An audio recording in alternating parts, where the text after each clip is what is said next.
Dans son adresse à la nation le 3 avril 2009, le chef de l'État avait annoncé une révolution verte ou rurale. Joignant l'acte à la parole, il a présidé hier un conseil présidentiel pour recueillir avis et contributions sur la création de la Banque des agriculteurs du Sénégal, BAS, par les paysans et pour les paysans, la réorganisation du mouvement associatif, entre autres.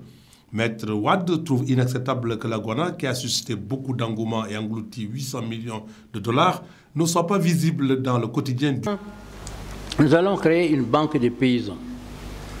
Une banque pour les paysans, comme au Québec, ils ont leur banque qui va financer leurs opérations globales ou des opérations particulières, qui peut faire des avances, qui fonctionne comme une banque avec cette différence que c'est une banque qui, selon ses moyens, va prêter à des taux, et selon l'argent aussi qu'elle va avoir, selon à des taux qui sont accessibles à tout le monde.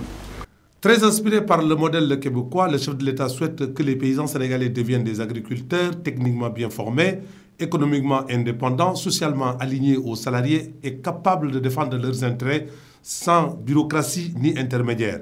Maître Wade lance à travers ce message la conscientisation pour la bonne gestion du matériel et du foncier.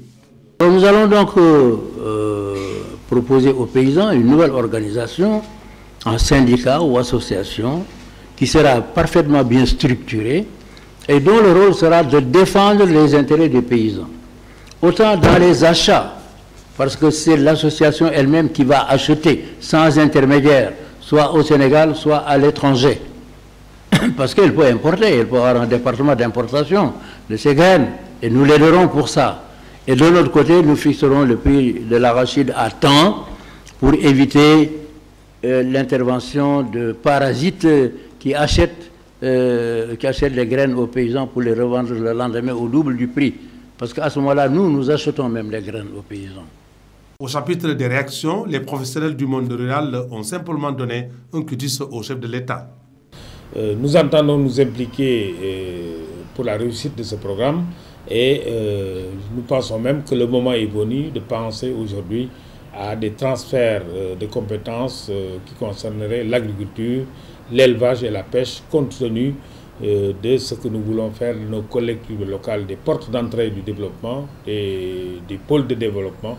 Je pense que le moment est venu pour que nous puissions mener la réflexion avec le gouvernement de manière à ce que véritablement les élus, avec les organisations de producteurs, que nous puissions porter tout le programme agricole. Les mesures qui sont annoncées également aujourd'hui tranquillisent les paysans. Je crois que le quota qui avait été annoncé pour les semences d'arachide sont presque doublés. De 30 000, ça va à 50 000. Et les anciens prix seront encore maintenus. Au lieu donc de 400 francs le kilogramme de coque à 100 francs et le décortiqué également à 260 francs, c'est important pour les paysans. Concernant maintenant la syndicalisation, je crois que si on procède avec attention sur des bases de consensus et de concertation, c'est très possible. Parce qu'il faut que les paysans soient mieux organisés. La multitude d'organisations paysannes que vous voyez ici ne fait que pratiquement disperser les énergies. Je crois qu'il est temps maintenant qu'on se retrouve dans un cadre de concertation unitaire, dans un cadre de concertation consensuelle. En tout cas, nous sommes bien avec la Banque de crédit agricole, la CNCS. Est-ce que cette banque, est-ce qu'on ne peut pas penser d'abord à la crédit agricole?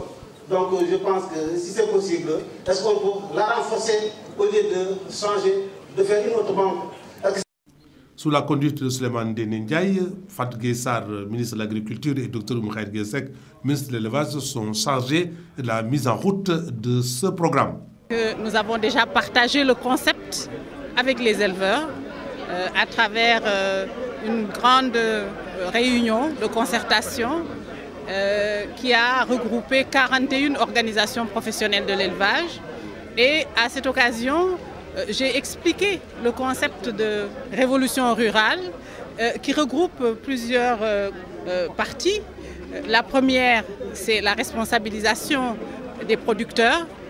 Ensuite, nous avons le financement des producteurs à travers une banque dans laquelle les éleveurs, les agriculteurs et les pêcheurs seraient les principaux actionnaires. Il y a également l'organisation, la structuration des mouvements qui sont dans le monde rural en une grande organisation supranationale qui permettra à l'État d'avoir un interlocuteur unique avec lequel il pourra dialoguer et avec lequel il pourra échanger tous les bienfaits qui viendront de l'État, toutes les aides, tous les appuis vers ces organisations. Il y a eu beaucoup de tentatives, mais aujourd'hui, je pense qu'avec la vision du chef de l'État, tous les producteurs vont se retrouver ensemble et travailler dans le sens de prendre en charge leur propre développement.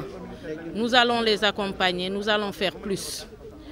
Vous savez, depuis l'alternance, le président de la République a beaucoup fait pour le monde rural. Beaucoup de financements ont été injectés, beaucoup de matériel ont été donnés aux producteurs.